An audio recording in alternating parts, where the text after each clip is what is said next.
Boa noite, igreja. Graça e paz a todos. Nessa noite a gente vai estar trabalhando a epístola de Paulo a Filemon. Você pode já abrir sua Bíblia, vai ser na versão RA, e a mídia já pode estar colocando aqui o texto. Eu gosto de trabalhar sempre o texto aqui para os irmãos verem. A gente não vai ler essa epístola toda de uma vez, a gente vai lendo e conforme a gente for lendo, a gente vai expondo, explicando e fazendo até algumas aplicações em cima do texto, tá bom? Vamos lá, vamos começar nossa carta. Essa carta, irmão, essa epístola de Paulo a Filemon, é uma das epístolas mais curtas do Novo Testamento, bem curtinha. Você pega aí Filemon, Efésios, Colossenses, essas cartas, e Filipenses, essas cartas foram escritas basicamente na mesma época, no mesmo contexto, pelo mesmo autor e do mesmo canto. Paulo escreve essas cartas, essas epístolas que eu acabei de citar, incluindo Filemon, da prisão, da sua primeira prisão em Roma. Vamos ler do versículo 1 ao 3, é a parte introdutória da carta, é o prefácio da carta. É aqui onde Paulo vai fazer as suas considerações iniciais, a sua apresentação. Veja o versículo 1, ó. Paulo, prisioneiro de Cristo Jesus. Aqui nós identificamos o autor da carta, Paulo. E aqui nós também identificamos um detalhe muito importante sobre o autor. Ele é prisioneiro de Cristo Jesus. Isso nos diz muito a condição em que Paulo está quando escreveu essa carta. Como eu falei, ele escreveu essa carta quando estava preso na sua primeira prisão em Roma. Era uma prisão domiciliar e ele tinha a liberdade de receber irmãos, de enviar cartas e etc. Por isso ele escreve essa carta a Filemon. E é interessante que essa carta está no mesmo contexto de Colossenses.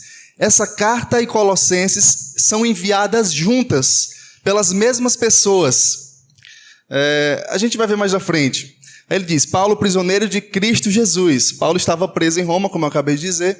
E o irmão Timóteo. Alguns dizem que Paulo não é o autor sozinho dessa carta, mas que Timóteo auxiliou a escrever essa epístola. E eu não interpreto muito bem dessa forma.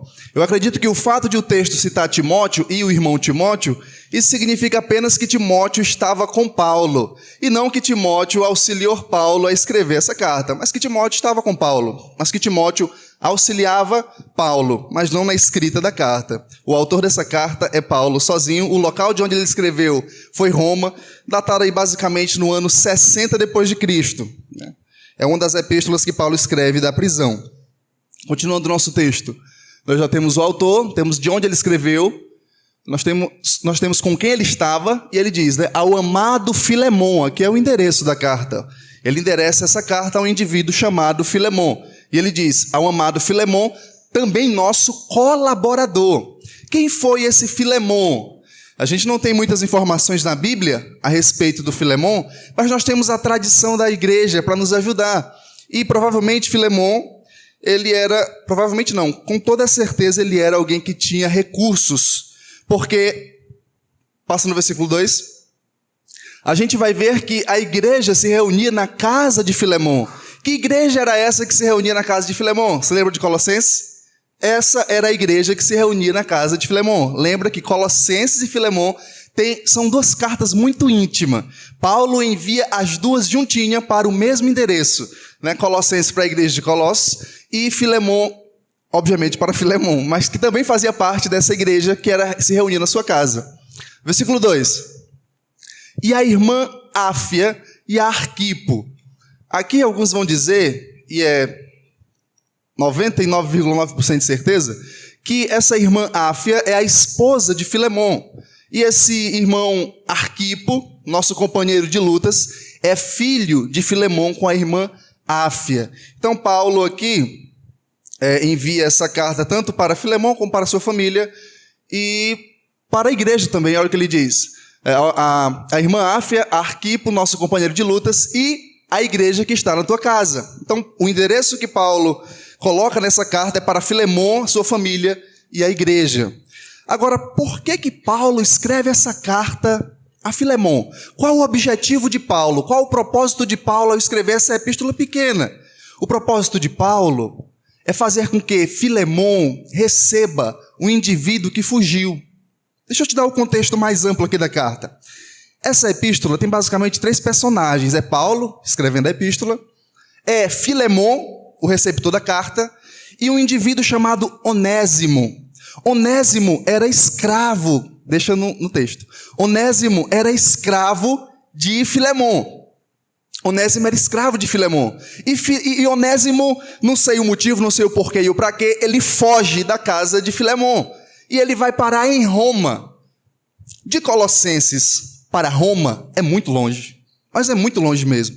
A cidade mais próxima aí de Colossenses seria Efésios. Seria mais interessante, mais sábio para Onésimo ter fugido para Efésios, para Éfeso. Mas ele foge para Roma, ele quer fugir mesmo a todo custo de Filemon. Ele não quer ser encontrado de maneira alguma. E esse Onésimo, que era escravo de Filemon, foge, não sabe por quê, e rouba o seu senhor Filemon. Dá um prejuízo danado para Filemon. E por alguma providência divina, ele encontra Paulo lá em Roma. Você lembra que essa primeira prisão de Paulo não era uma prisão num cárcere, numa cela, numa masmorra. Era uma prisão domiciliar. Com um soldado ali acompanhando Paulo 24 horas para Paulo não fugir. E Paulo tinha uma certa liberdade. Eu sei que alguns pregadores vão dizer que Paulo estava no cárcere e que Onésimo de alguma forma faz alguma estripulia lá em Roma e vai preso. Não é isso, né? Por providência, não sei como, mas ele encontra Paulo, mas não na prisão em cela, mas numa prisão domiciliar. É aqui que Onésimo encontra Paulo e Onésimo se converte com a pregação de Paulo. Agora Onésimo tem que consertar a burrada que ele fez antes. Ele fugiu do seu senhor e ele roubou o seu senhor. Só que, pela pena romana, o escravo que foge, ele deve morrer. Ele deve ser morto. A punição para um escravo é a morte. Se você estudar um pouquinho de escravidão aí, até no 1º século, meu irmão, você vai ver que tem mais escravo em Roma do que gente livre, basicamente. Escravo era uma ferramenta. Escravo não tinha dignidade alguma. Existia, sim, escravo professor, escravo contador, escravo educador, escravo engenheiro, existia naquela época. Só que escravo era tido como uma ferramenta, um bem de consumo, um objeto. Era tido como uma herança. Tinha valor, mas o seu senhor podia fazer o que quiser. Inclusive, na história do 1º século, tem relatos de escravos professores e os alunos batendo nesse escravo. Eu acho que o aluno não gostou da aula e espancava o escravo, para você ver como era considerado o escravo no 1º século. Ele não tinha valor. A vida do escravo não tinha valor, só tinha valor como ferramenta. E, obviamente, se o escravo fugisse, o seu senhor poderia matá-lo. E é aqui nesse contexto que Paulo escreve essa carta, apelando para Filemon receber Onésimo. O objetivo por qual Paulo escreve essa carta é isso. É para que Filemon receba Onésimo. E qual é o tema central dessa carta? O tema central dessa carta é: o Evangelho cria um coração disposto a perdoar. É o perdão. O tema central dessa carta é perdão. E é esse tema que nós vamos desenvolver um pouco nessa noite. Versículo 3. Você está acompanhando aqui a linha? Você não está dormindo, não? Pega aqui. Autor Paulo, escreve de Roma, na sua primeira prisão, endereça a Filemon, a sua família e a igreja que está na casa de Filemon, qual é? Colossenses. Está na casa de Filemon. Filemon é membro dessa igreja de Colossenses, tá bom? E Onésimo é um escravo que fugiu para Roma. E lá, de alguma forma, ele se encontra com Paulo. E Paulo escreve essa carta para que Filemon receba Onésimo de volta, perdoando tudo o que ele fez. Será que Filemon vai perdoar Onésimo? É o que veremos. Versículo 3. Graça e paz a vós outros da parte de Deus, nosso Pai, e do Senhor Jesus Cristo. Isso aqui é uma saudação muito comum das epístolas de Paulo. Acho que em toda epístola ele usa essa saudação. É uma saudação muito comum do 1º século. Mas algo que eu deixei passar, um detalhe, é que diferente das outras epístolas, Paulo inicia essa carta não como Paulo o apóstolo, mas como Paulo o prisioneiro. No versículo 1, você pode ir lá na sua Bíblia, que ele diz: Paulo, prisioneiro de Cristo Jesus. Mas se você olhar Efésios, vai ter lá Paulo o apóstolo. Se você olhar 1 e 2 Timóteo, vai ter Paulo o apóstolo. Se você olhar Colossenses, vai ter Paulo o apóstolo. Por que Paulo diz que ele é prisioneiro? Lembra, o objetivo de Paulo é que Filemon receba Onésimo. Então, quando Paulo diz que é prisioneiro, ele quer ensinar algo a Filemon. Ele quer dizer: olha, Filemon, por Cristo, Pelo Evangelho é necessário nós pagarmos preços. É necessário nós pagarmos preço. E o preço por qual eu paguei é que eu fui preso. Eu sou prisioneiro. Quando Filemon olhasse para isso, Paulo, prisioneiro, ele ia olhar o pedido de Paulo. Paulo está pedindo para que ele perdoe. É menor, o preço que Onésimo vai pagar, obviamente, é menor do que o que Paulo está pagando. Paulo está sendo preso. Preso. O que Onésimo tem que fazer é perdoar. Automaticamente, Onésimo ia fazer essa ligação. Lembra do argumento, do maior para o menor? Já preguei várias vezes sobre isso aqui. O argumento de Kuva-Homer, do maior para o menor. Então, o objetivo de Paulo, a não se identificar como o apóstolo, é isso.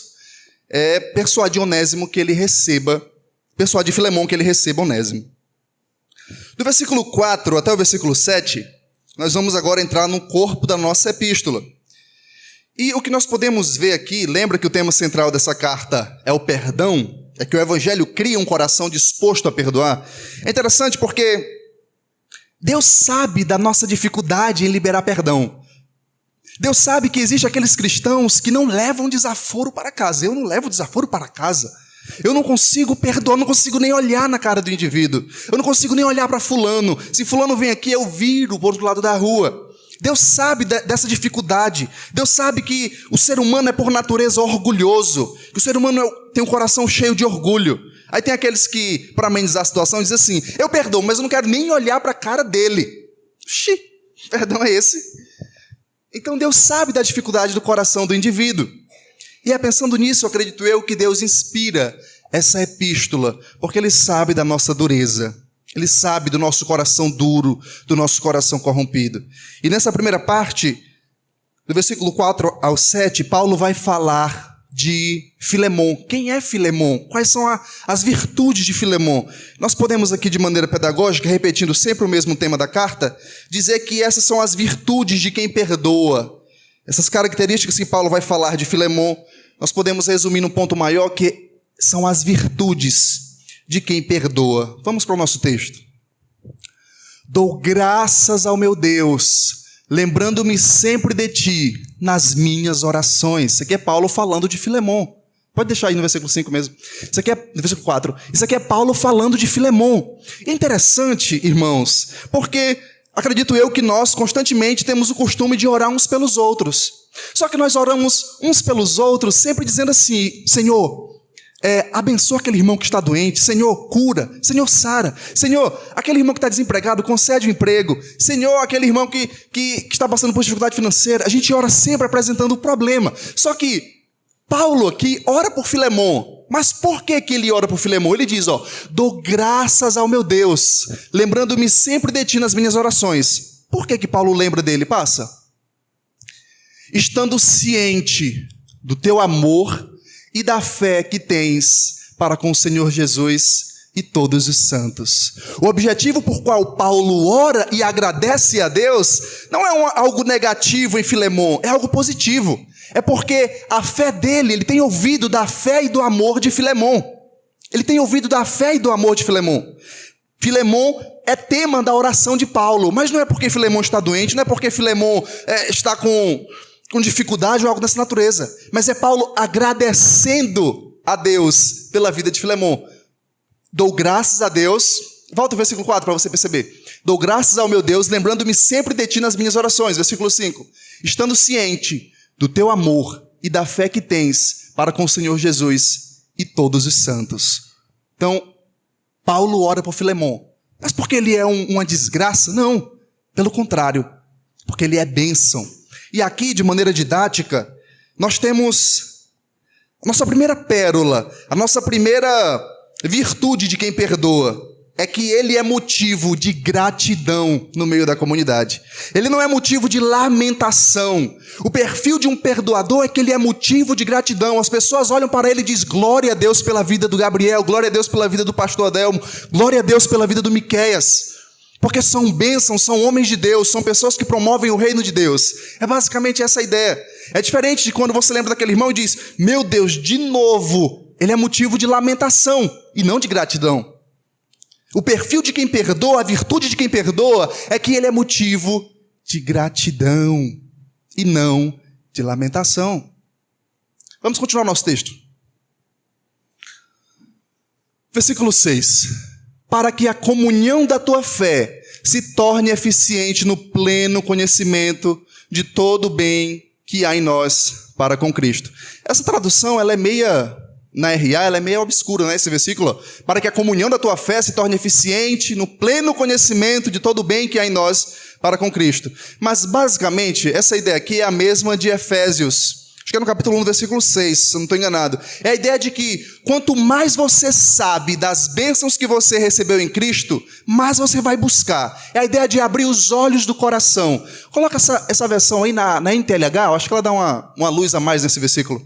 Peço a Deus que a fé que une você a nós faça com que compreendamos mais profundamente as bênçãos que temos recebido na nossa vida por estarmos unidos com Cristo. Essa é a mesma ideia de quando Paulo ora pelos Efésios para que Deus abra os olhos do coração deles para que eles entendam as bênçãos recebidas em Cristo. É a ideia de quanto mais eu sei do que eu tenho em Cristo, mais virtuoso e piedoso eu serei. Versículo 7, na RA. Versículo 7. Pois, irmãos, tive grande alegria e conforto do teu amor, porquanto o coração dos santos tem sido reanimado por teu intermédio. Irmãos, teve algo no versículo 4 para o versículo 5 que eu deixei escapar, mas pode deixar aí no versículo 7. É interessante que Paulo ouve falar da fé de Filemon. Paulo ouve, não é Filemon que se elogia para Paulo. Paulo ouve. Olha, se Paulo ouve, as pessoas comentavam a respeito da fé e do amor de Filemon. E aqui vai o nosso segundo ponto. Porque o exemplo de Filemon edificava os irmãos. O perfil de alguém que perdoa, de um perdoador, é que ele é motivo de gratidão. Segundo, que ele promove a edificação. Observa que de forma pedagógica, vou botar tudo com "ão" no final, para você lembrar. Ele é motivo de gratidão e ele promove a edificação. E agora nós vamos para o nosso último ponto, as virtudes de quem perdoa. Pode deixar no versículo 7. Esse versículo 7 é interessantíssimo. Diz assim: pois, irmãos, tive grande alegria, Paulo dizendo a respeito de Filemon, e conforto no teu amor, porquanto o coração dos santos tem sido reanimado por teu intermédio. Isso aqui é algo fantástico, porque o perfil de quem perdoa é alguém que promove consolação. E essa palavrinha aí, reanimado, é a ideia de uma legião em marcha por vários dias. Um exército em marcha por vários dias, marchando, até que chega um momento que eles param para descansar. A ideia de reanimar é a ideia de alívio. Alguém que tem o perfil de quem perdoa, ele alivia, ele consola. Ele reanima o coração do indivíduo. Não é aquela pessoa que coloca o outro para baixo, que só piora a situação, mas é que ele tem palavra de consolação, palavras de conforto. Tem aquele irmão que você nem quer contar o seu problema, porque parece que ele piora mais a situação. Não era o caso de Filemon. Filemon era o indivíduo que promovia a consolação, promovia o alívio no meio do povo de Deus. Então podemos dizer que essas são, de maneira rápida e prática, essas são as 3 virtudes do nosso texto de alguém que perdoa. Ele é motivo de gratidão, ele promove a edificação e ele exerce a consolação. Pegou aí? Vamos para continuar o nosso texto. A partir desse trecho da nossa carta, Paulo vai estar fazendo um apelo para que Filemon perdoe Onésimo. Até agora, Paulo deu a sua saudação inicial, do versículo 1 ao 3. Do versículo 4 até o 7, Paulo fala a respeito de Onésimo. Parece que Paulo coloca o perfil de alguém que perdoa. E a partir do versículo 8 aí até o 10, nós vamos ver um apelo de Paulo com base no amor. Paulo apela para que Filemon perdoe Onésimo. Mas Paulo não faz isso de qualquer jeito. Ele faz isso com base no amor. Observa. Pois bem, continuando, é basicamente isso. Ainda que eu sinta plena liberdade em Cristo para te ordenar o que convém, prefiro, todavia, solicitar em nome de quê? Do amor. Sendo que sou Paulo, o velho, e agora até prisioneiro de Cristo Jesus. Deixa aí. Paulo tinha ou não tinha autoridade para dizer, Filemon, perdoa Onésimo? Tinha ou não tinha? Tinha. Por que ele tinha? Olha, meu irmão, era Paulo o apóstolo. Era o apóstolo que mais trabalhou no primeiro século, era um missionário que fundou igrejas. Era alguém que tinha um testemunho impecável, tinha uma vida santa, e era uma das autoridades apostólicas do primeiro século. Se ele dissesse para um irmão, olha, faz isso, o irmão fazia isso, obviamente, porque levava em consideração quem estava dizendo. Paulo tinha autoridade apostólica para exigir de Filemon o perdão. E Paulo ainda mais, ele tinha autoridade do Senhor Jesus. Porque você lembra lá em Mateus, pastor expondo Mateus? Jesus diz, olha, se você não perdoar, você não será perdoado. Então Paulo tinha sua autoridade apostólica e tinha o mandamento do Senhor ao seu lado, porque perdoar, não pense que perdoar é algo opcional, não é. Perdoar não é algo opcional. Ah não, eu acho que eu não consigo, né? Acho que não consegue? Pois você não será perdoado então. Perdoar não é algo opcional, é um mandamento. E Paulo poderia muito bem exigir isso, com base em duas coisas, tanto na sua autoridade apostólica, como com base no mandamento do Senhor. Só que ele não faz isso de maneira áspera, ríspida ou autoritária. Muito pelo contrário. Paulo faz isso, esse apelo de perdão, com base no amor. Com base no amor. Porque nós somos muito rápidos com as palavras e podemos muito bem perdoar, dizer assim, eu te perdoo, mas o teu coração está matando aquele irmão. Está matando aquele indivíduo. Você já matou ele 500 vezes na sua mente, no seu coração. É por isso que o que move o perdão é o amor. O perdão genuíno, ele não é movido por palavras vazias. O perdão genuíno não é movido por uma vontade humana rala, mas é movido pelo amor. O amor é o que dirige o perdão. E Paulo sabe muito bem disso, é por isso que ele faz esse apelo. Com base na sua autoridade? Com base no seu apostolado? Não, com base no amor. Porque o perdão, para ser genuíno e verdadeiro, tem que estar baseado no amor. No amor. É interessante que Paulo diz, olha, no finalzinho do versículo 9, eu, Paulo, já velho, Paulo, eu já estou velho e prisioneiro de Cristo Jesus. O que Paulo quer dizer com isso? Obviamente que ele está velho. Porque essa carta foi escrita nos anos 60, basicamente. Ela, Efésios, Colossenses, Filipenses, tudo foi escrito nesses anos, nos anos 60. E Paulo já tinha basicamente 60 anos aí. Então já estava um pouquinho velho. Perdão, irmãs. Para a época ele estava. Para hoje não.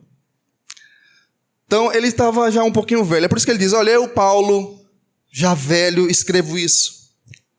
E ele faz esse apelo com base no amor. Versículo 10. Sim, solicito-te em favor de meu filho Onésimo, que gerei entre algemas. Lembra que Onésimo fugiu para Roma? Lembra que ele encontrou Paulo lá em Roma? E lembra que ele se converteu lá em Roma? Agora Onésimo tem a vontade de fazer o que é certo. E o que é certo? É voltar para o seu senhor. Quem é o senhor de Onésimo? Filemon. Ele tem que fazer o que é certo. Só que, obviamente, talvez Onésimo tema, tem medo. Se eu chegar lá, Filemon vai me matar. Vai mandar me matar. Porque na lei romana é isso. Paulo diz, olha, relaxa. Confia. Vai dar tudo certo. E ele vai escrever essa carta. E o objetivo da carta está revelado no versículo 10. Sim, solicito-te em favor de meu filho Onésimo. Paulo dizendo a respeito do escravo fujão, que gerei entre algemas. Entre algemas porque, obviamente, ele estava preso. E aqui não podemos deixar de notar algo interessante. A providência de Deus na conversão de um pecador. Porque para Onésimo se esconder em Roma era muito fácil. Em Roma, no primeiro século, existia mais pessoas ricas ou mais pessoas pobres e miseráveis?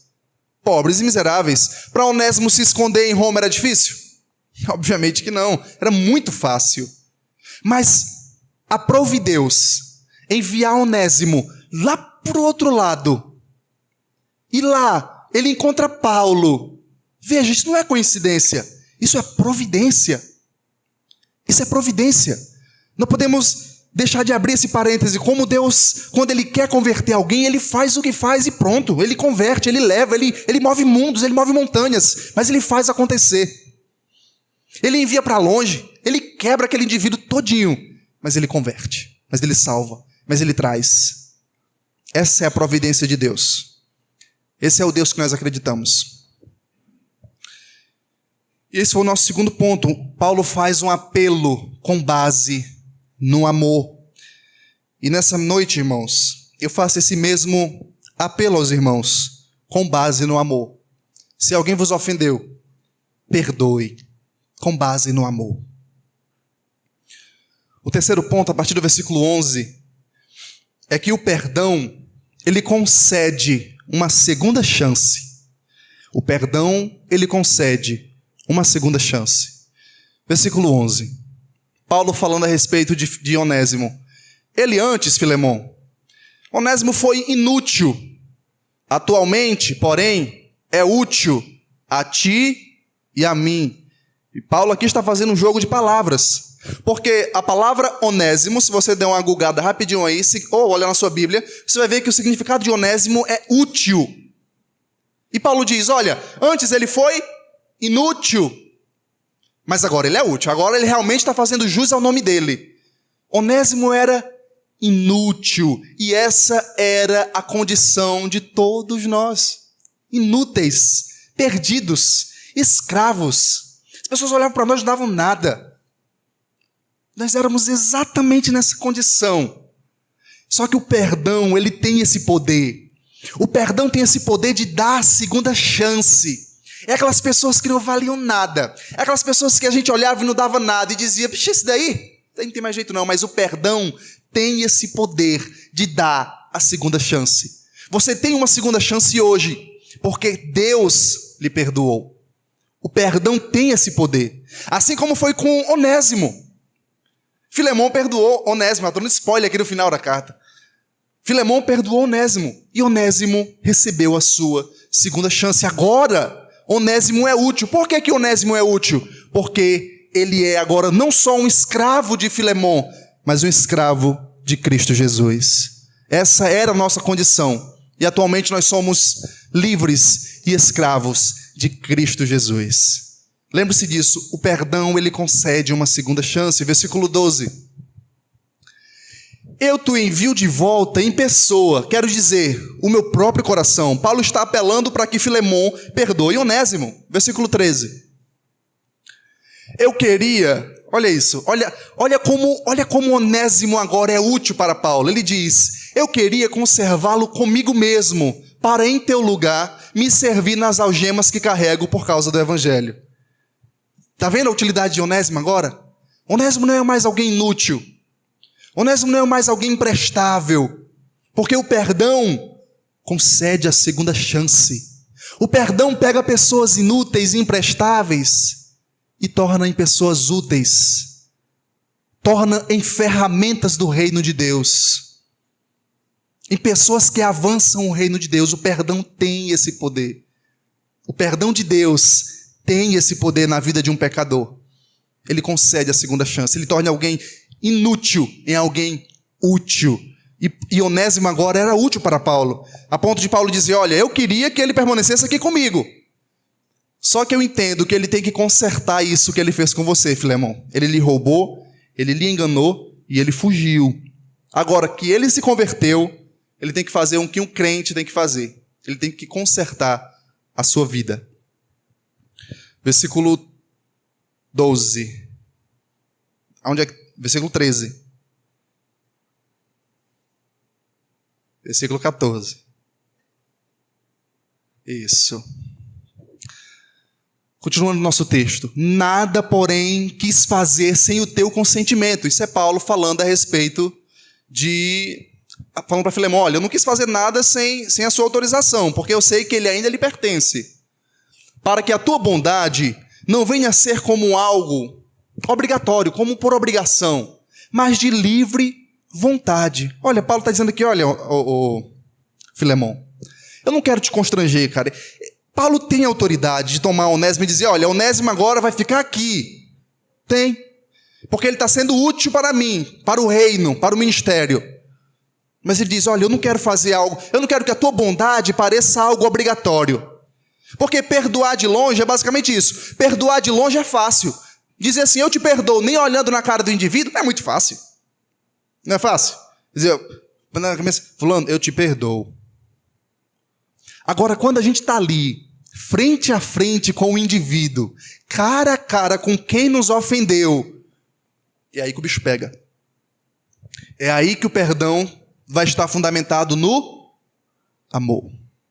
É aí.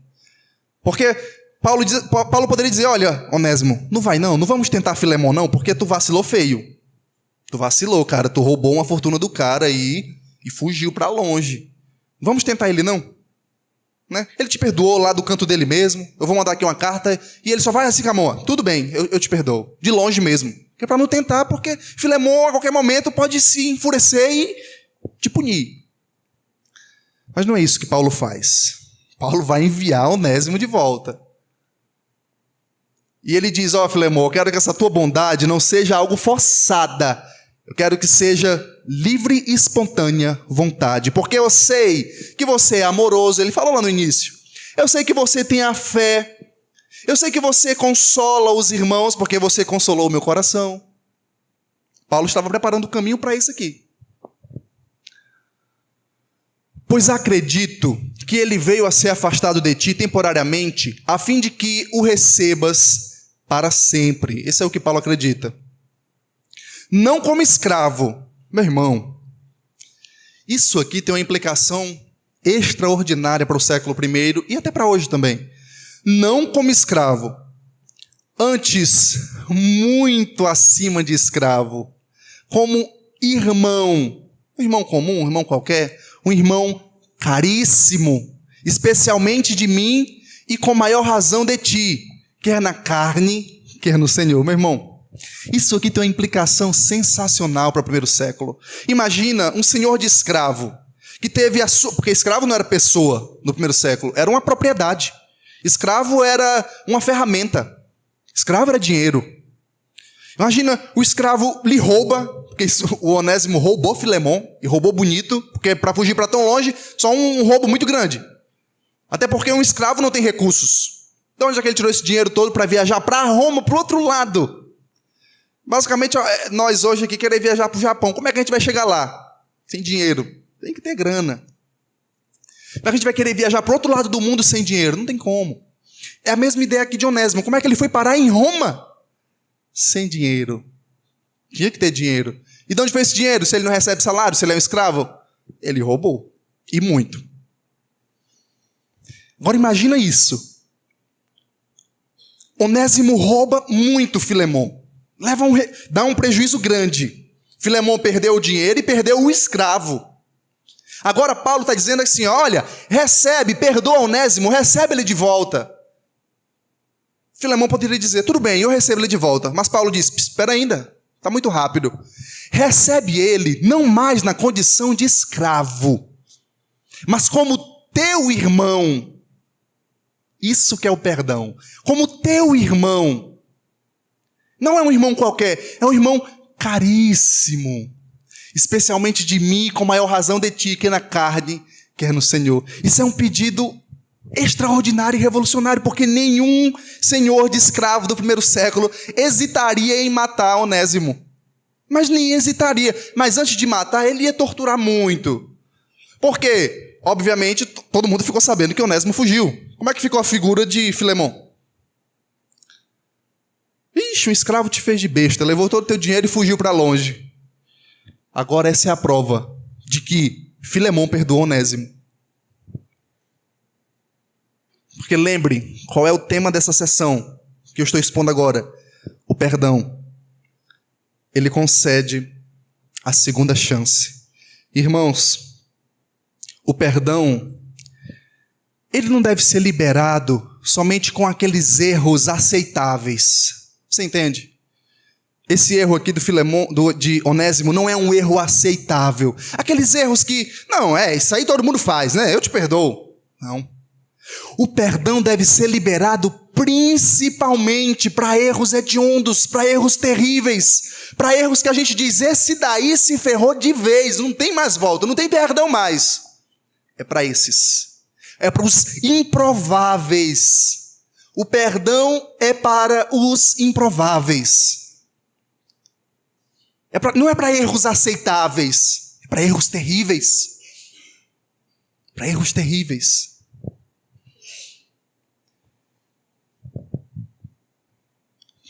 O perdão, ele tem esse poder de conceder a segunda chance. E nós podemos ter muita dificuldade algumas vezes, como nós temos um coração orgulhoso, nós temos um coração endurecido muitas vezes. Claro que temos. Às vezes não queremos nem olhar na cara de fulano, na cara de Beltrano, né? Mas quando você tiver dificuldade, você dizer, mas você não sabe o que ele fez, você não sabe o que ele praticou comigo, você não sabe o quanto ele me ofendeu e me humilhou. Você está falando isso aí, mas você não sabe. E quantas vezes nós, ofendemos ao Senhor todos os dias? Quantas vezes você disse, Senhor, eu nunca mais na minha vida pratico isso, nunca mais nunca. E no outro dia, de novo. Quantas vezes nós cuspimos na cruz? Quantas vezes nós vilipendiamos a cruz de Cristo? Quantas vezes nós prometemos e mentimos para o nosso Salvador? Quantas vezes nós erramos, pecamos? Quantas vezes nós ofendemos a Cristo? Quantas e quantas e quantas e quantas vezes? Não é uma, nem duas, nem três, nem 10, nem 20, é milhares de vezes.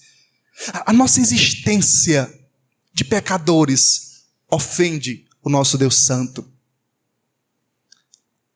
Quantas vezes? Mas graças a Deus que o perdão tem esse poder de conceder a segunda chance. Porque as misericórdias do Senhor é a causa primária de não sermos consumidos. É o perdão dele diariamente. Por isso que Davi, quando ora, diz, Senhor, sonda-me. Por que Davi diz, sonda-me? Por que Davi não confessa explicitamente a sua culpa? Porque tem pecados. Davi tinha medo até daqueles pecados que eram inconscientes. Tinha medo até daqueles pecados que ele não sabia que tinha praticado. Senhor, sonda-me. Então, quando tivermos dificuldade em perdoar alguém, em liberar o perdão, lembre-se quantas vezes, quantos erros. O que é que você faria se os seus amigos todos lhe abandonassem e lhe deixassem para morrer uma morte violenta e covarde? O nosso Cristo, o que ele fez, quando ele chega diante desses amigos, ele diz, a paz seja convosco. A paz seja convosco. Continuando o nosso texto e para o nosso último ponto. O perdão, ele é o meio que Deus usa para consertar relacionamentos quebrados. O perdão é o meio que Deus usa para consertar relacionamentos quebrados. Versículo 17. Se portanto, Filemon, você me considera companheiro, receba-o como se fosse a mim mesmo.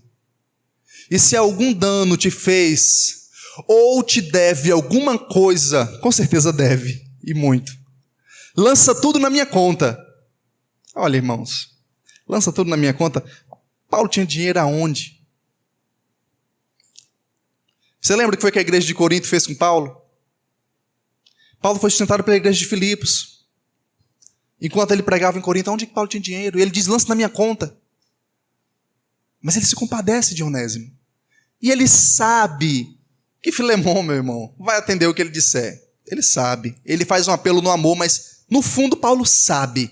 Onésimo não vai cobrar. Mas caso ele queira cobrar, o que é que Paulo vai dizer? E se algum dano te fez, ou se te alguma coisa, se deve alguma coisa, lança tudo em minha conta, passa. Eu, Paulo, de próprio punho escrevo, eu pagarei, para não te alegar que também tu me deves a ti mesmo. Eu vou te pagar se ele te deve alguma coisa. Mas lembra que tu me deve até a tua própria vida. É basicamente isso que Paulo está dizendo. Eu vou te pagar, Filemon, mas lembra que tu me deve a tua própria vida. Paulo diz isso talvez fazendo uma referência aos anos que ele pregou em Éfeso. Provavelmente, Filemon tenha se convertido no ministério de Paulo em Éfeso, já que era uma cidade pertinho de Colossenses. E Paulo passa basicamente quase 3 anos lá em Éfeso. Provavelmente Filemon tenha se convertido, e esse texto está fazendo uma alusão. Quando Paulo diz, olha, para não dizer que tu me deves a ti mesmo, é a ideia de que, olha, lembra que tu é filho meu também.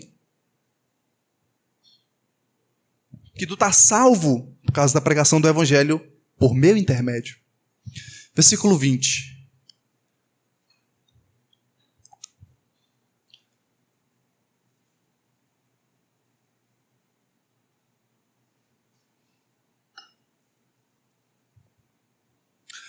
Sim, irmão, que eu receba de ti no Senhor este benefício.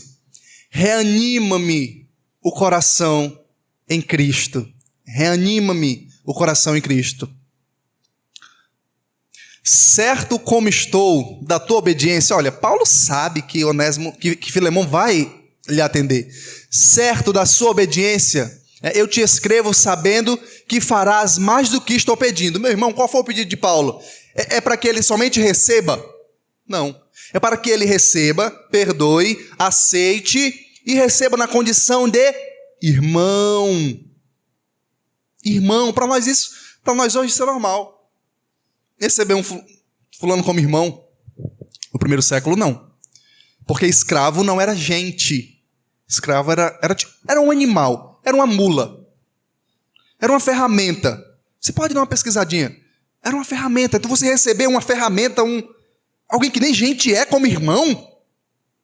Você entende como era que as pessoas iam ver isso? Como isso tinha um senso revolucionário. E Paulo diz assim, olha, eu sei que tu vai fazer muito mais do que eu te pedi.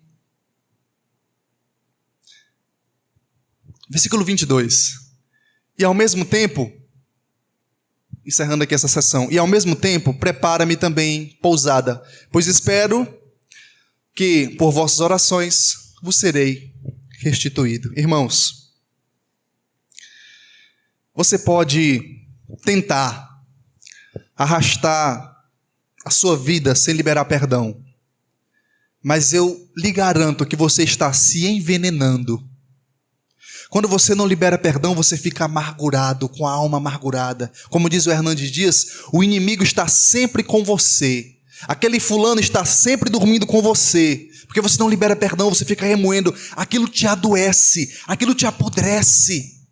A única forma de você reatar, mas eu não quero reatar, mas a única forma de você se consertar, de você espremer o pus que lhe apodrece o coração, é liberando perdão. Porque o perdão é o meio que Deus usa para consertar relacionamentos quebrados. O perdão é o meio que Deus usa para consertar relacionamentos quebrados. E quantos de nós hoje é difícil liberar perdão? Quantos de nós tem essa dificuldade de olhar certas pessoas? Lembre aí, alguém que lhe ofendeu feio, ou você ofendeu alguém feio, você tem que pedir perdão. Não, eu não vou pedir não, eu quero que ele venha me pedir. Você é crente ou não é, meu irmão? Você é cristão, genuíno, se você tem essa fé de Filemon aqui, descrita no versículo 4 ao 7, você é alguém que consola, você é alguém que edifica, e você é motivo de gratidão no meio dos irmãos.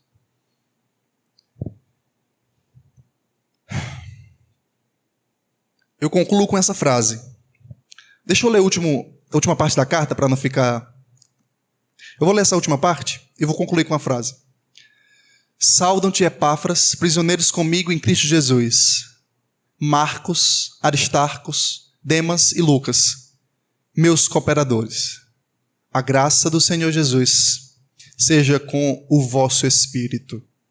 Toda vida que você tiver dificuldade em perdoar alguém, olhe para a cruz. Olhe para a cruz. Toda vida que você tiver dificuldade em perdoar alguém, olhe para a cruz. E se lembre, quantas vezes você foi covarde, mentiroso para o nosso Senhor Jesus? Quantas vezes você cuspiu no sacrifício de Jesus Cristo? Quantas vezes você mentiu, prometeu e não cumpriu a sua palavra? Quantas vezes você ofendeu? Quando tiver dificuldade de perdoar, eu repito, olhe para a cruz.